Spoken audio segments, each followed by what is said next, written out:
எழுத்தாளர் சுஜாதா அவர்கள் தனது கிரைம் கதைகளில் வரும் ஹீரோ மற்றும் அவருடைய நண்பர் கதாபாத்திரத்திற்கு கணேஷ் வசந்த் என்றுதான் பெயர் வைப்பார்.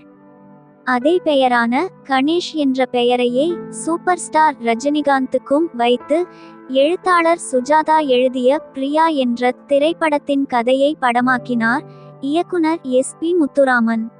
இந்த திரைப்படம் சிங்கப்பூர், மலேசியா, ஹாங்காங் போன்ற வெளிநாடுகளில் படமாக்கப்பட்டது. 1978ஆம் ஆண்டு டிசம்பர் 22ஆம் நாள் வெளியான இந்த திரைப்படத்தின் பாடல்கள் அனைத்தும் மிகவும் சிறப்பு வாய்ந்தது.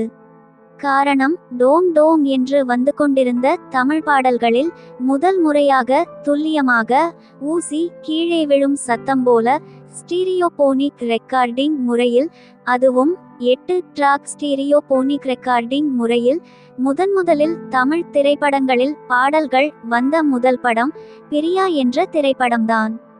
அழகாக இதை இசைஞானி இளையராஜா அவர்கள் இசையமைத்திருந்தார் என்பது குறிப்பிடத்தக்கது. ஓகே ஃப்ரெண்ட்ஸ், இந்த ஒரு சுவாரஸ்யமான பதிவு உங்களுக்கு பிடித்திருந்தால் உடனே ஒரு லைக் போட்டு சப்ஸ்கிரைப் பண்ணி சப்போர்ட் பண்ணுங்க. நன்றி, வணக்கம்.